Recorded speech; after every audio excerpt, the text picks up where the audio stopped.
Gee, thank you, Ejaz bhai. Uh, it was a wonderful, eye-opening talk. Uh, Never thought of many elements about marriage from this angle. So I think we will go to questions and answers. Dr. Hamid Mian Saab is the first hand. So please, Hamid bhai. Hello, Yes, I'm like, you can hear me, Aslam? yes, I can hear you very well. All right, couple of things. It was again, as always, very comprehensive. Um, I believe, we are focusing on pre-marriage, how to get to know each other, and how to find a mate or partner. I think in any given society, if I'm going to elaborate a little few things, because I have to clear in myself what are we looking for the picking up our partners. Any given society, if there is more restrictions on marriage, or man-made laws, or you cannot choose your partner, father has to decide. Anytime we make it difficult a marriage, and that leads to perversion, because it delays the period. The male and female, they are not innocent, they're not doing namaz and roza at that time. They are young adults. So let them have a chance to decide, where any parental pressure, anything, any pressure from family, any pressure from the society is not acceptable, because then those individual loses their own choices. The other thing is, so even if a girl decide at the day of marriage, in the marriage hall, that I don't want to marry this guy, we have to right away accept that her choice and stop it.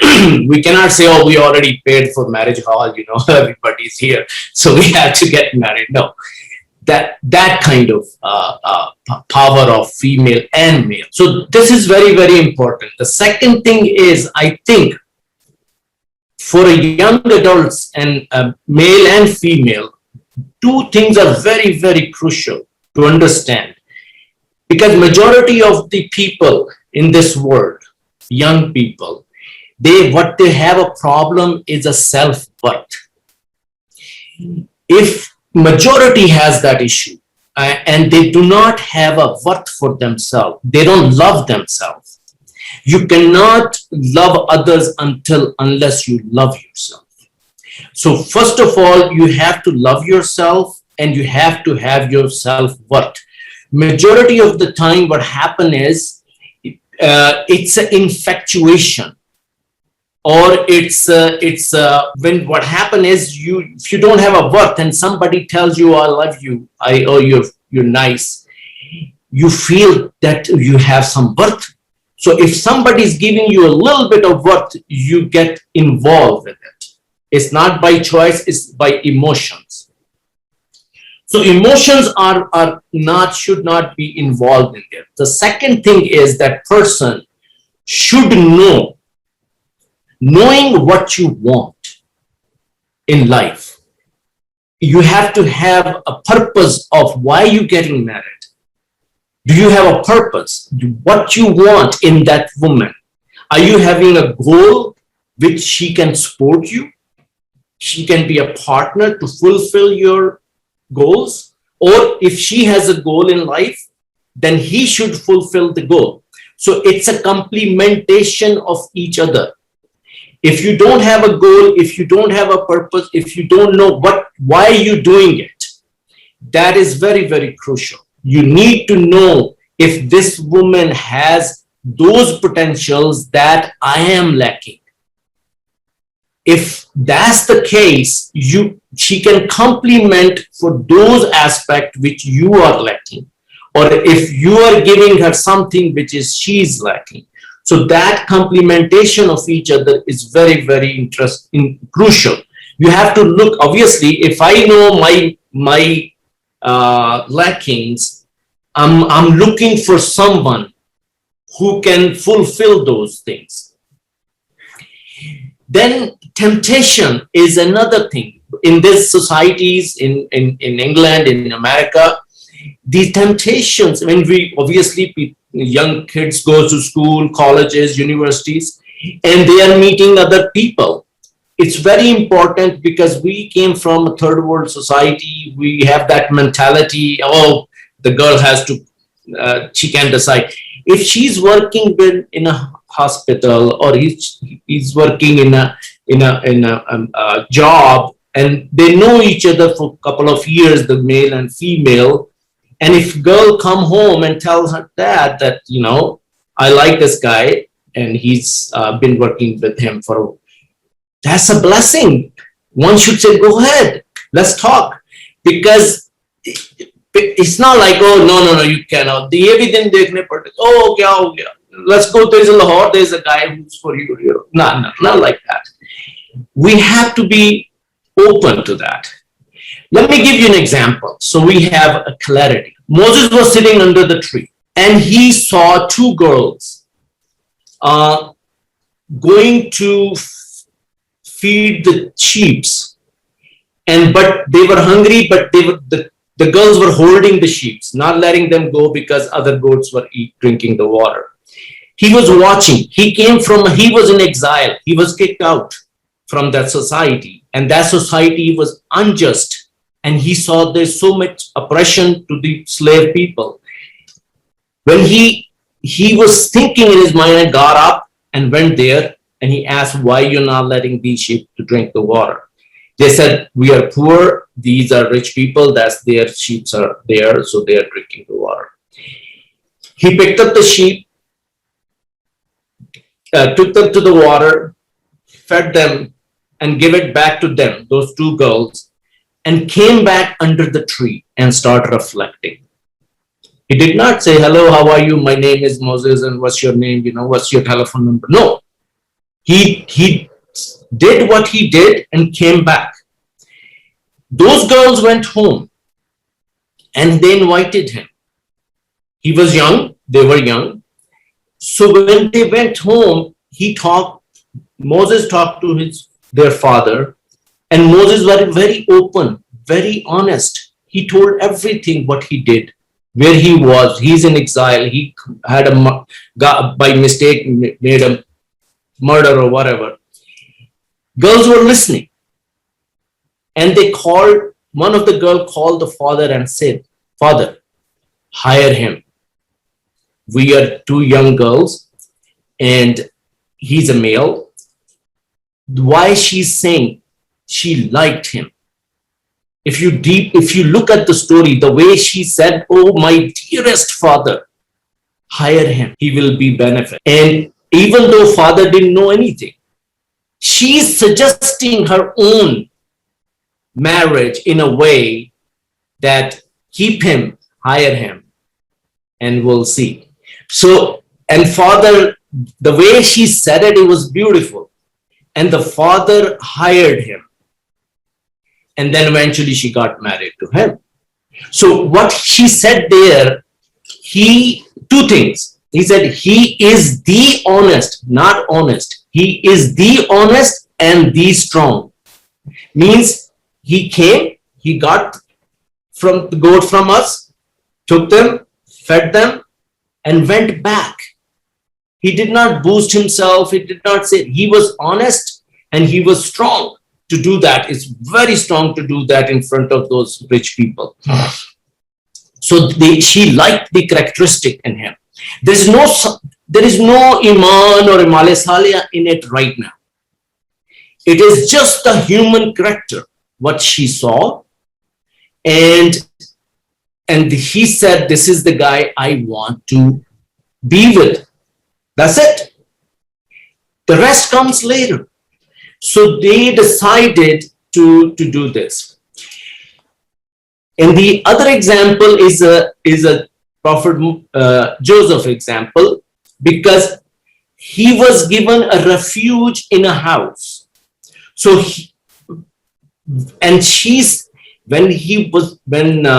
the Aziz brought him as a slave, he told his wife, give honor to his room. Probably he knew his wife's character, but give honor to his room, not to him. To means you have to be respectful to him. And even though he was young, but Quran says she gradually, slowly approached him. Now, that was the temptation part where today's children, young children, they should understand from this point of view what she is doing. Number one, she's the master and he's the slave. I mean, and she's the woman, beautiful woman, and he's a becoming adult, Quran says. He was becoming adulthood, going into.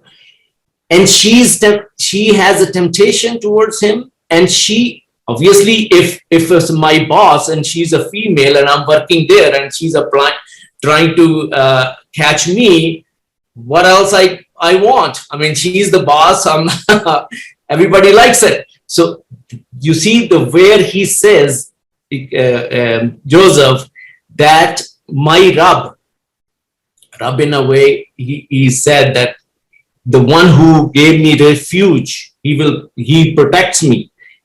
He said he's the one you have to worry about.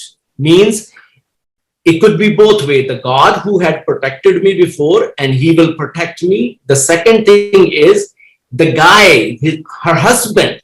It could be a Rab, one he refused. He gave him the house, and he indirectly told her, at least fear of your husband. Why you? He used the word in a way, it worked both ways. Fear of your husband who gave me a refuge, who brought me here. And then also it goes to a Rab who's protected me before, and he will protect me. So this is in a temptation wise, look at the highest level. She's the master, he's the slave, she's slowly coming on him, and he is full of character not to get into in wrong directions, because why? At that point it says, then you're gonna be weak. If you do that, you're gonna be your character, your energies will be lower if you do that. So these are the 2 points for male and female today, that it is your choice, 100% your choice. If you like someone as a character, as an honest person who ideologically similar to your mind, if you talk to him, if you can talk hours together, that means your minds are aligned. So second thing is our prophet example. This was in Quran, Prophet Moses, but that is not in the Quran. But these are the history I'm saying. Prophet was dealing with a woman who was a businesswoman, and he was the businessman who was taking the caravan to distant areas and making a profit for her. So they were dealing as a business partners, and he was very honest. And look at the scenario. Before marriage, they were talking to each other on a daily basis, trying to understand each other's mentality. He goes out and brings profit. And obviously, they're not behind the walls or behind the parda, they're talking to, okay, this is the hisab tab. No, he was talking to her. This is what I did. This is where I went. This is your profit. And here you have. She's thinking this guy is so honest and giving me all the profit, what he did, whatever he spent, he telling me. And then if he become my partner, my business will flourish. You see the mentality? So this is, I'm inferring, okay? I'm assuming if that's history is right. So the model for us is telling us every human, this is how he chose or she chose her partner, because he was honest and he was straightforward, and he was very character-wise very elevated, because he never thought any wrong thing, being a male or female. So they were dealing as a human, as a business man and woman. So this is very, very interesting for me to understand that how a human should approach. Ideologically same, you see, both were businesswomen, both were thinking every day the same thing. She's thinking business, he's thinking business. And they both are growing. So they said, if we get together, wonderful. Nothing more than better than that. If two painters marries, I mean, imagine they can sit down in front of the mountain and then do the whole day, and the whole day goes by. This is where we have to understand. If I am doing something and my partner will complement me in that same direction, either way, if female has the directions she wants to do, achieve something in life, he has to complement to achieve that. This is where we need to understand and let them decide for us. We should not be any hurdle, yes, we guide them in early age and give them the directions. Once they are in adulthood, we should not have any pressure to them. Let them decide. They are adult. If they make a mistake, they will realize. If I do something and something happens later, they're going to say, you see, Dad, you did that, it was a horrible person, you thought it was a beautiful person. Thank you. Dr. Saad, may I come in? Sure. You've given us some wonderful, wonderful examples. Sadly, as you mentioned, initially it is all about self-worth. If we don't have the self-worth, particularly in Africa, Pakistan, generally in Asia, women particularly do not or haven't even given the opportunity to have some worth. So obviously the issues are huge. That's why I mentioned two things in the beginning. Self-worth, you should have, and then you should know what you're looking. Shahriaz is the next person with a question. Please, Shahriaz, if you're there, go ahead. Yes, thank you. Good lecture, Dr. Saab. Yeah, my question is, when you say we complement each other, like men and women, but, we have different traits, like men are normally more logical. It doesn't mean that everyone is. And women are more emotional. Yeah. We could always debate how much, there's always a percentage. But when you get those two combinations, there's always going to be some arguments, isn't it? Even though, we can try to, men can say logically, you should follow this. That's not going to happen, when you got someone emotional. Basically, that's my piece, really. So even though we can try to do logical stuff, it's never going to happen, because unless the men learn how to do more emotionally, the logic, both will collide, I don't know what your opinion is. You want me to answer it? Okay, just a comment. That's what it is. Your comment is outside the Quranic guidance. That point is a matter of perception. I've seen extremely rational and logical ladies with whom I've worked, particularly here in Scotland. And I've also seen extremely illogical and emotional men as well. And within a family as well, I've seen my daughter, who is extremely rational and also same times emotional as well. So this is, my own view is, remember I presented a slide in which I said basically there is an emotional side of human beings where we normally would like to be. So within the family, we are mostly at an emotional level. I'll give you an example. A person, let's say, somebody who is brought up in the West, when they come home, they see their pet, the dog is going around their leg, or the cat is feeling very happy that the master has come back home, and wife will be happy, that the children will be happy, and they will be very emotional. They will sit around the table and something minor happens and the husband and wife start arguing. Now, once the same husband or the same lady goes in their job, They will never do that. They will never start arguing. I've seen very, very intense meetings as well, where things never go outside a certain, decorum or a certain limits.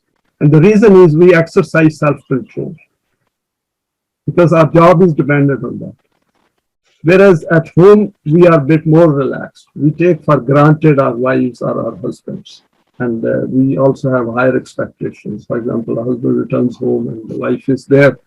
She would like to share all her stresses or from her own job as well. So my own observation is, and studies, I've studied extensively on this aspect through psychology, is that we should not put human beings into a pigeonhole and say, this is how they are. We should keep it open, and you will see that we will start enjoying each other more. Because you will see at times you will get things from women and men which I wouldn't have thought of it. You know, like Dr. Hamid Mian just pointed out some of the points which I didn't cover in my presentation.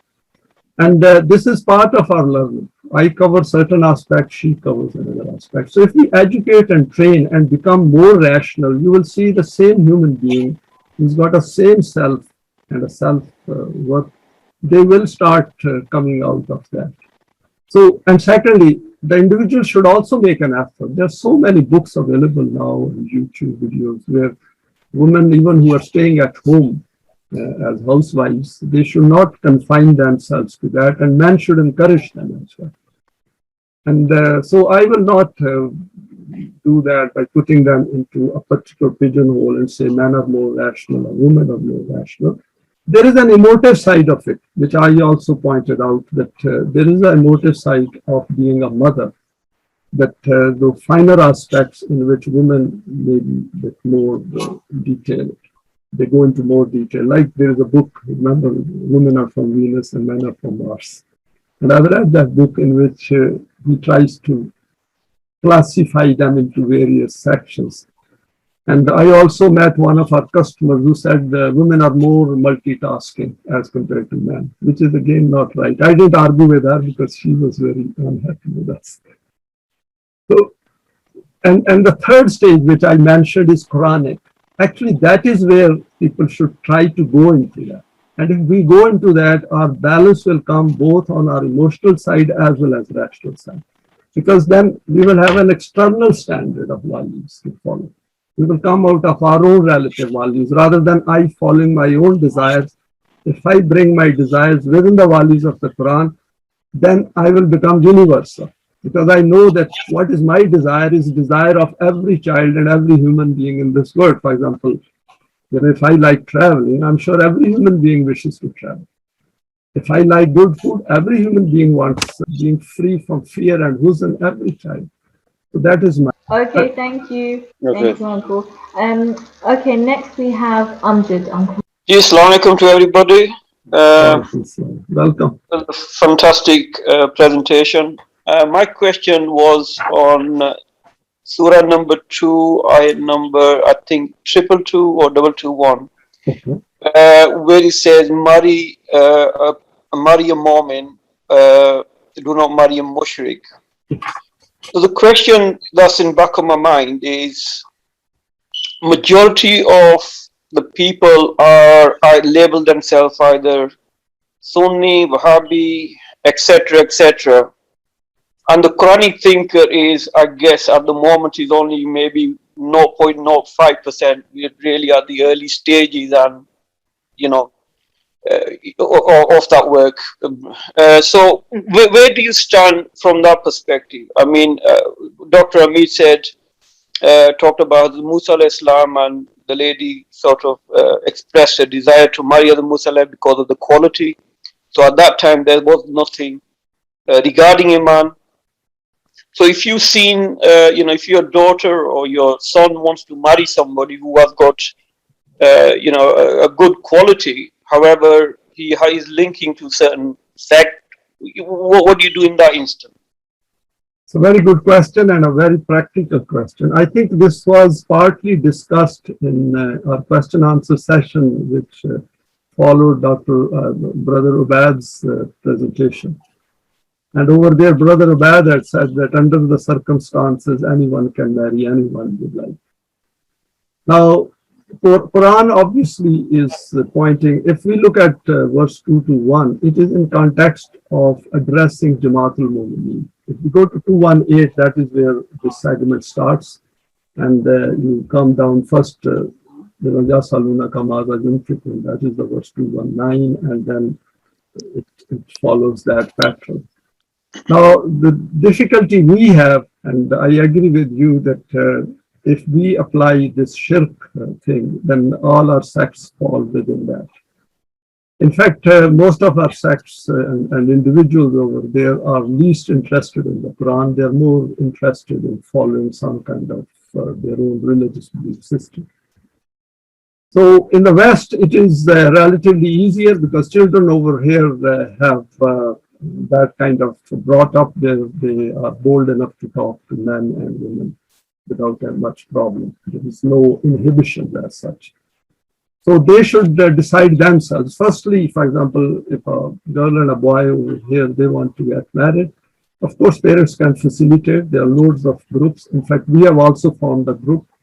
And this presentation is really is preceding that requirement of that group, that first we should tell our children what they should be looking for in the opposite side. So over here, what I will do is, and that is the only option we have as parents. First is that children brought up here would like to make their own choice first. Second is, if they are not interested in the Quran, then obviously they will pick up anyone who is not interested in the Quran or interested in the Quran, and they have certain type of priorities, like whether he or she has got a job and some kind of better looking as well, and then their outlook in terms of traveling and food and restaurants and those kind of things, whether it's recreation, songs, music, all that will come into it. But if they are interested in the Quran, then obviously they will look for someone who have similar interest in the Quran, which is, we'll say, who's interested in the pure Quran. And obviously, if somebody is interested in pure Quran, they will have some affinity for Tulu Islam as well, or at least they will not feel uncomfortable with it. But if somebody is Shia or Sunni, he or she will be terribly uncomfortable with the pure Quranic Islam. This is a fact. Quran has vouched it and has certified it. So my view is that it is really up to the children. If they want to come to the Quran as the Quran tells us, then obviously they will have to look for someone who is Quranic. And then the scope is limited. And again, it depends how desperate they are to have a partner.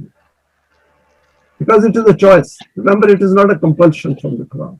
Quran has left it to us. La ikraha fi din. In every matter of our life, Quran has said, go and make your own choice.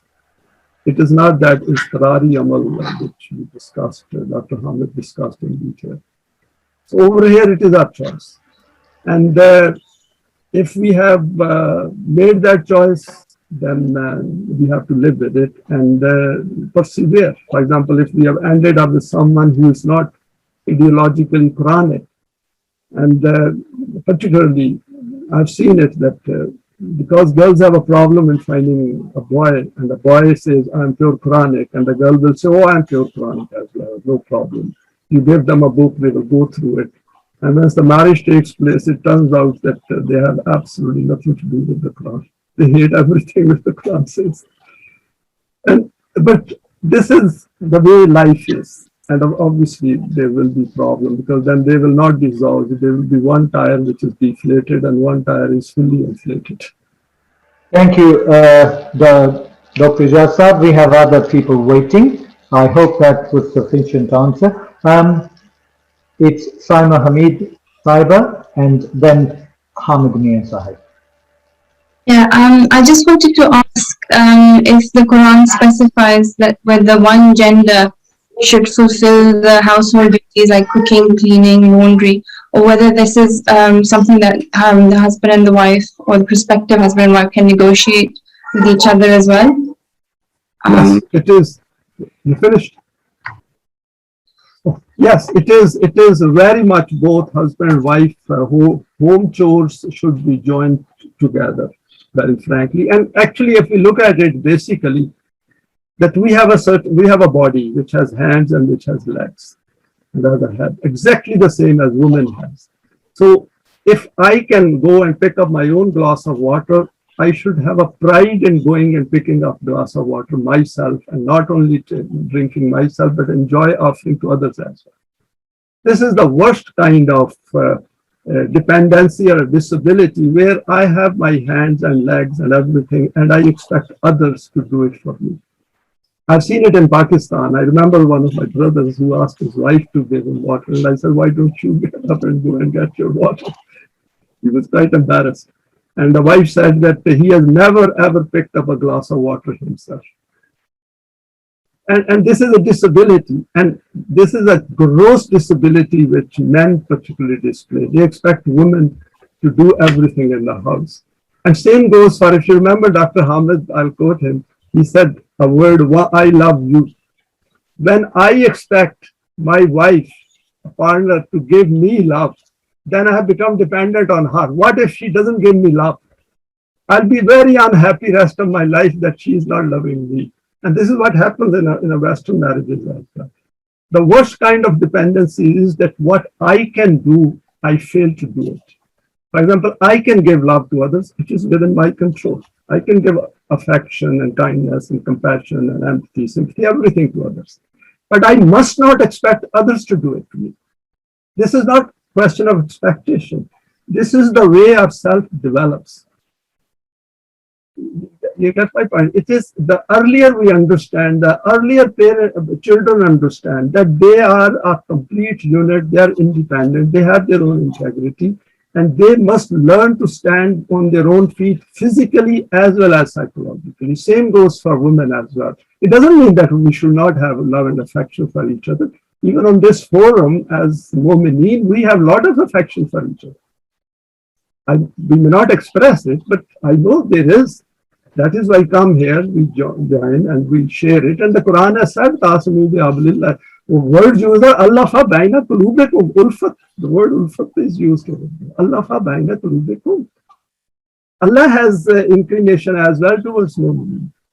So when we follow these values on equitable basis, then automatically we start appreciating each other.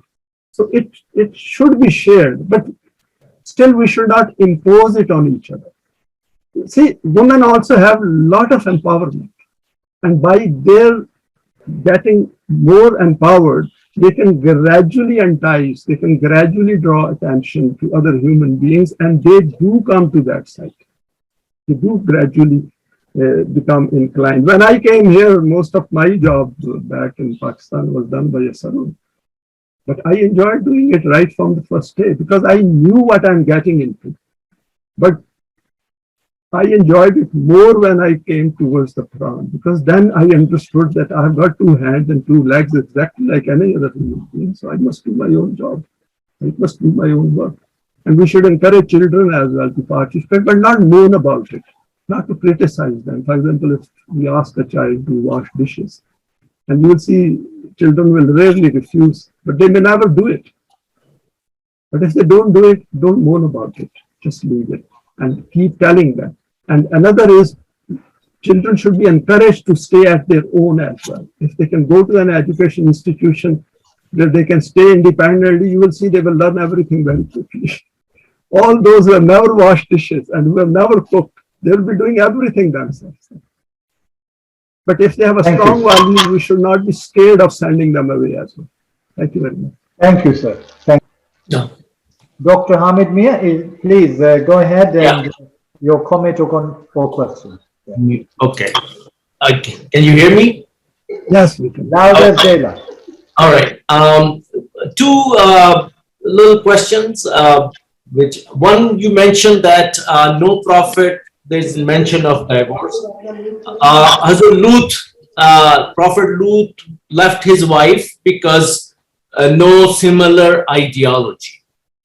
So when there is no similar ideology, they can't go together for a long period of time, so they separated.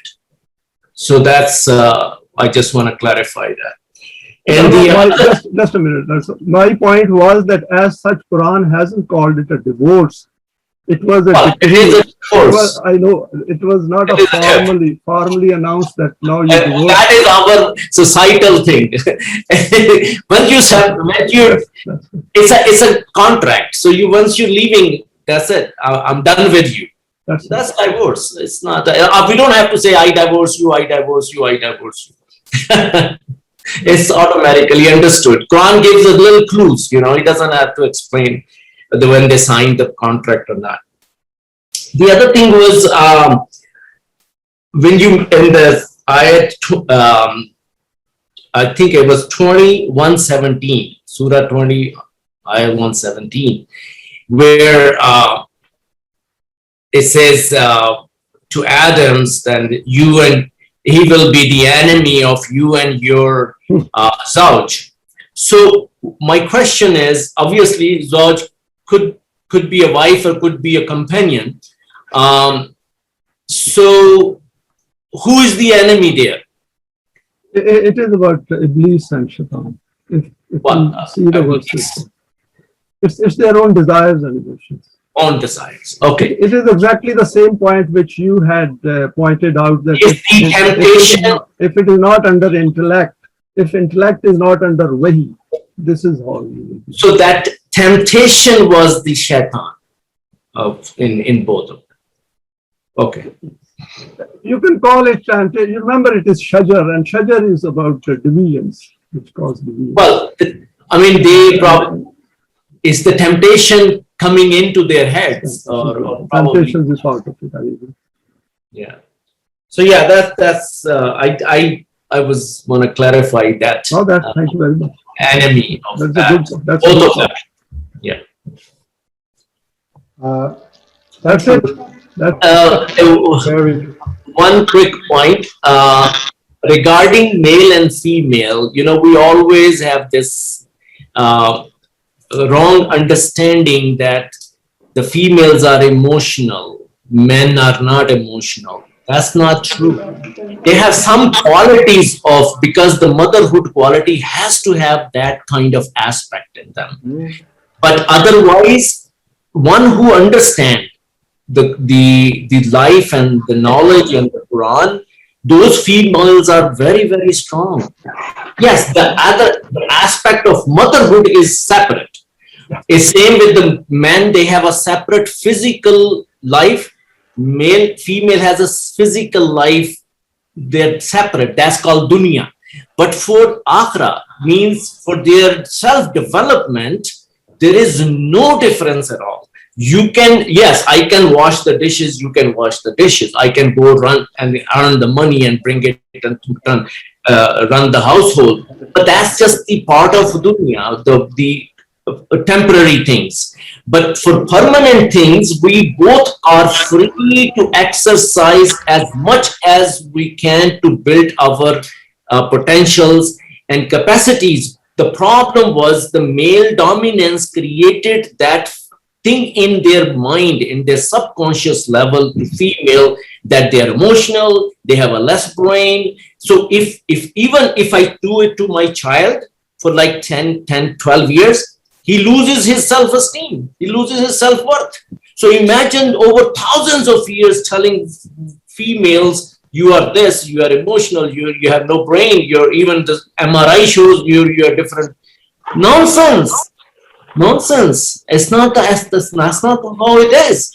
We have created deep-rooted things in female, and that you see now if you look at it, you put the female child a pink clothes and the male as a blue clothes from childhood. You're making them, schooling them basically. You're putting them in a box. You're blue and she's green. That's not. This is how we do it.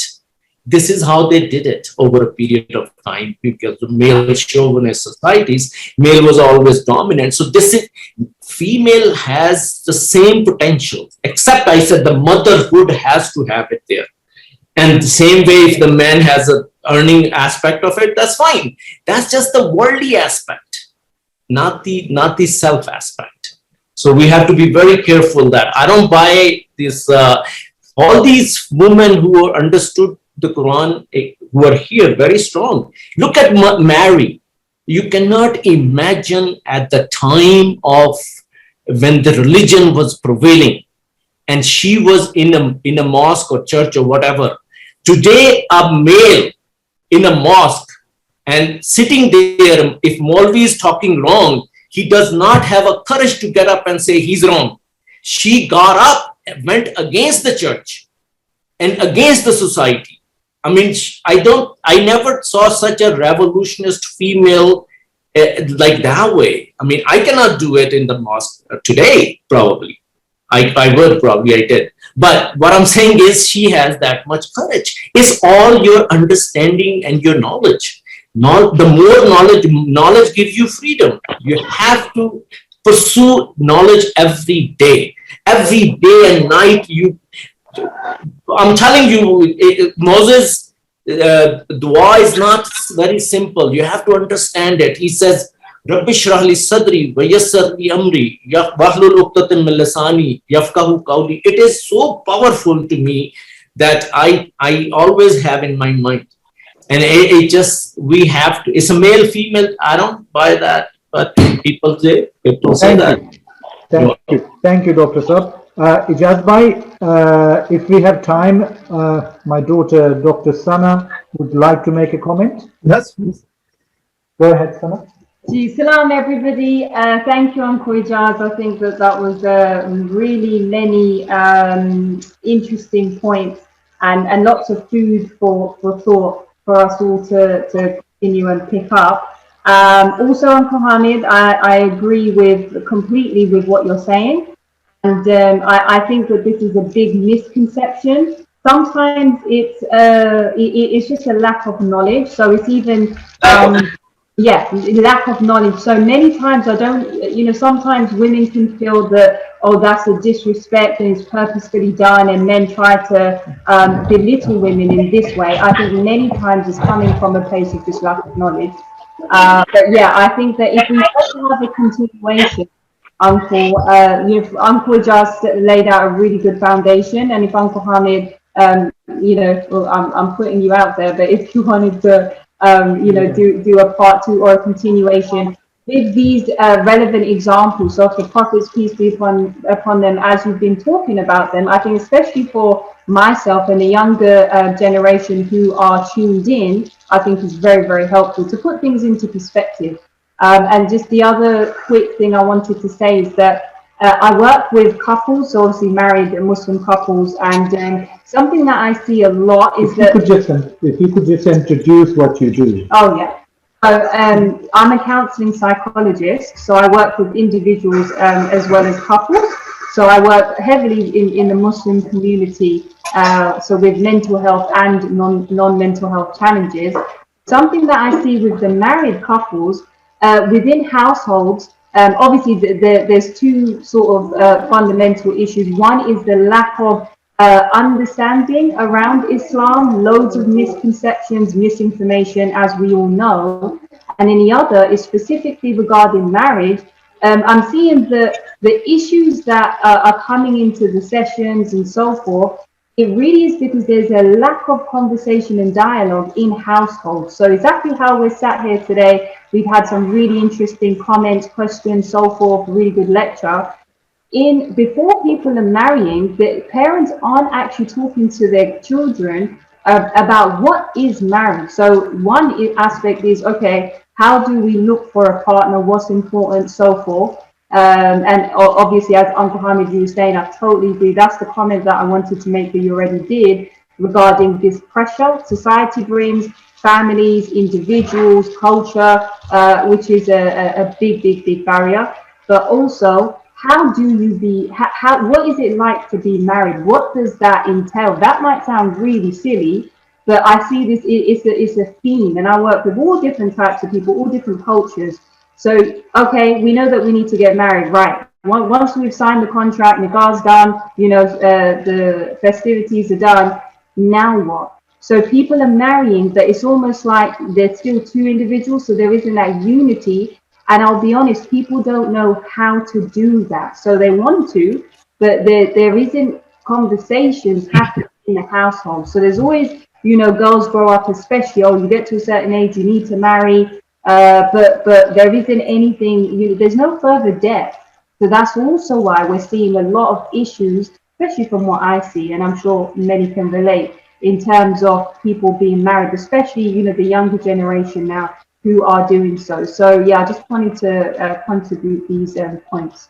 Thank you. I have one suggestion for Sana. I think you are probably the best person to explain these next time. The reason why I'm saying, you have a lot of data on marriage counseling. You can bring a lot of issues which we are unaware of. And you can actually highlight those issues which happening in the household on a daily basis. And that will open up a lot of people's eyes. And you bring the psychological aspect of it and Quranic aspect of it. You can get help from Dr. Ejaz or you know, from the Quranic verses. But I think if you can highlight, because you have a research data you're doing every day, you're interacting with the married couples, and you can, and also they probably discuss their children's issues too. So those issues, those questions, if you can put it together with a lot of data you have, and with the psychological perspective and Quranic perspective, I think that will bring a lot, at least will bring a lot of questions to the parents. So this is how we should look into it, because we're not living in Pakistan or India, but we're living here. So we should understand how we have to deal with these kind of things. So that is a very psychological aspect of deep looking into marriages and bringing. Thank you, Dr. Sir. If I could just add in, the Sana, when she was doing her doctorate, what did you do exactly? Understanding of mental health in the British Pakistan community. Oh, sorry, could you? Yeah, so my thesis was on how do young British Pakistanis understand mental health and mental health services. Yeah, that's what she did. Actually, what I can do is I can have a one-to-one conversation with the Sana, and you can give us some presentation on your thesis work, and then, as Dr. Hamid Mian rightly said, we can move on to the next part as well, because if you can tell us what are the problems. Exactly. We can prepare something and then I can help you to relate it with the Quran. Both of us can, you know, work it out. That should be a problem. Yeah, that sounds good. जी ज़ोहरा साहिबा अगर आप हैं तो please सवाल करें. जी अस्सलाम वालेकुम. जी sir, मैं सवाल तो नहीं कर पाऊंगी. मैं आप लोगों से ये रिक्वेस्ट कर रही थी कि जितना टॉपिक जितना था, जो कुछ भी था, इसका मवाद इसे उर्दू में करके जरूर मतलब शेयर कर दें, ताकि ये हम जो लोग हिंदुस्तान वाले और पाकिस्तान वाले इससे इस्तेफादा करें, क्योंकि हमारे यहाँ तो शादी का कुछ और ही मकसद है. कितने ही पढ़े लिखे माँ बाप हो ना, मगर वो बच्चों की अजीब तरबियत करते हैं, जिसमें ये तमाम चीजें तो बिल्कुल भी शामिल नहीं होती जो आज इस सेमिनार में बताई गई है. तो अगर आप उसे उर्दू में मिल जाएगा तो यहाँ लोगों को समझाने में आसानी होगी. क्या पता किसी को समझ में आ जाए और निकाह और शादी के जो असल मकसद है कुरान में और क्या मियाँ बीवी के, तो वो उन्हें समझ में आ जाए. तो बस मेरी यही गुजारिश है कि इसे आसान करें. मैं इसको इंशाल्लाह उर्दू में भी रिकॉर्ड कर दूंगा. इनफैक्ट वो जो आखिरत वाली थी, क्या कहते हैं उसकी, rise and fall of Nations की थी, वो भी अभी मैंने अपलोड नहीं की. उसका भी उर्दू का काम होने वाला है. तो मेरी माजरत है क्योंकि बहुत बिजी रहा हूँ लास्ट कपल ऑफ वीक्स में. नहीं सर, बस अगर मतलब बहुत बड़ी भी नहीं होगी, नहीं कि पूरी, लेकिन जैसे जो मेन है ना कि जो जरूर होना चाहिए, नहीं पूरी वो जरूर. देखिए वादा मैंने किया है अल्लाह से, तो उसको पूरा करना चाहिए. जी मैं इंशाल्लाह पूरा करूंगा. आपको बिल्कुल वो अच्छी हो जाएगी. होपफुली नेक्स्ट वीक हो जाएगी इंशाल्लाह. जी थैंक यू जनाब. سوری آپ نے کہیں جانا ہے تو آپ کا وقت زیادہ لے لیا، لیکن وہ زہرا بہن پہلی دفعہ سوال یا کامنٹ کرنے آئی ہیں، بہت پیاری بہن ہے.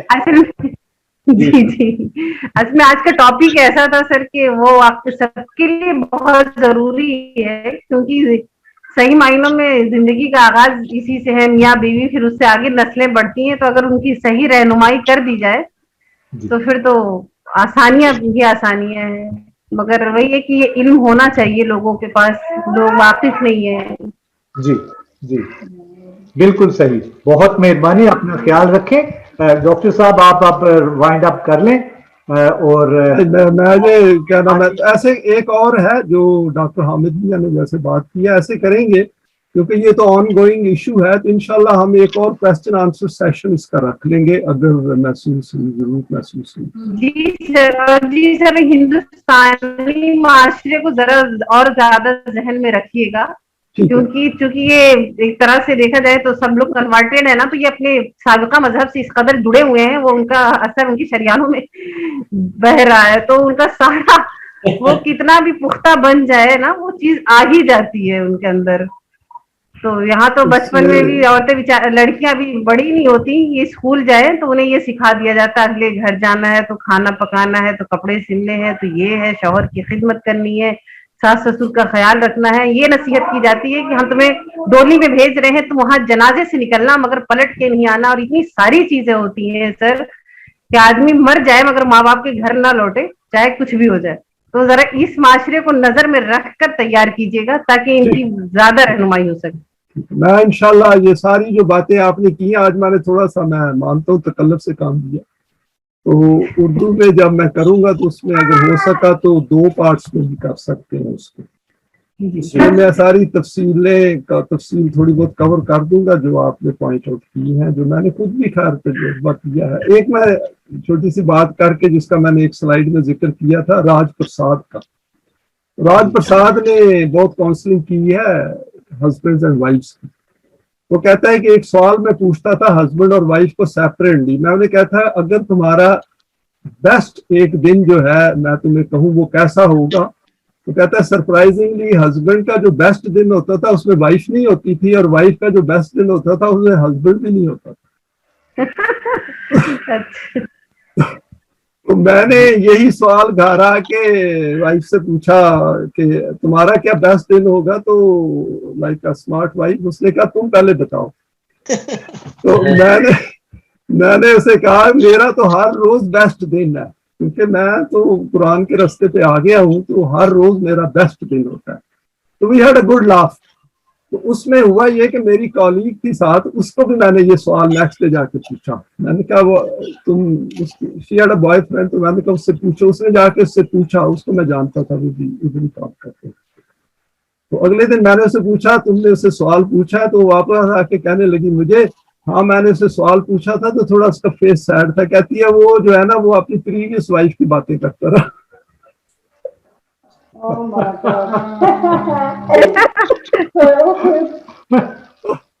کہنے کا یہ ہے کہ یہ جو ڈاکٹر صاحب نے بھی اس پہ بڑی روشنی ڈالی ہے ڈیٹیل میں، اور مینزورا نے تو اس کو سم اپ کر دیا. یہ مسئلہ بڑا بیسک ہے، ٹھیک ہے نا. اور آپ دیکھیں کہ یہ اپنے پیرنٹس کو بھی ہم نے دیکھا ہے کہ وہ بڑے کمیٹڈ ہوتے ہیں آپ کی طرف، لیکن جب ان کے اپنے مسئلے آتے ہیں تو وہ کافی ان کمیٹڈ ہوتے ہیں.